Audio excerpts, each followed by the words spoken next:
Legazpi ang Eats and Treats for Christmas Bazaar. Ang exhibitor na si JV Olayta kang ginubatan, duminayo pa sa syudad ng Legazpi nga ni ibida ang sayang kape na may maniba-ibang variety. Kaya kung mahilig ka sa kape with a twist, dahil na kay Puan na rumayo pa. Sa presyong 99 pesos sundo 119 pesos, share tong mapapawaw ka sa siram kang kape kang Bicol Espresso. Coffee base namin, in-offer namin usually this season, especially peppermint mocha and our very own Spanish latte and salted caramel and mocha toasted marshmallow.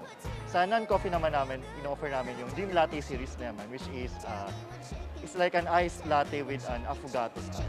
Makukuaman sa bazaar, ang sikat ng gadmaski sa celebrities na Nuno Bukupay, kang Nono Bakery, nagikan pang Sorsogon City. Sigun kay Jessica, patok ng gad ang pangnamit kang masa sa saindang Bukupay. May duwang flavor man na pwedeng pagpilian, ang Yema Bukupay asin Ube Bukupay, na sakto ng gad gunya ng Kapaskuhan. Yung something sa pang na hindi mo rin talaga ma-explain kasi yung Bukupay namin is inspired by ice cream na sobrang sarap naman talaga, lalo na pag nearly frozen.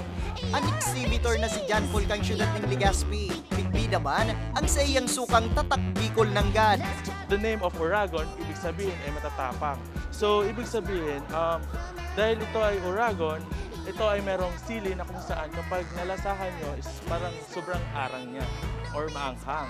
Iguaman digding mababaka ning maniba-ibang pagkakan, siring kang tinapay, pili, chicharon, bagoong, asin kadakol pang iba.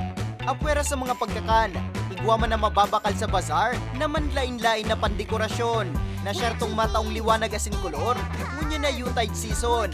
Siring ka mga parol na gibo pa sa abaka, na nasa 100 pesos sundo 800 pesos na sana ang presyo.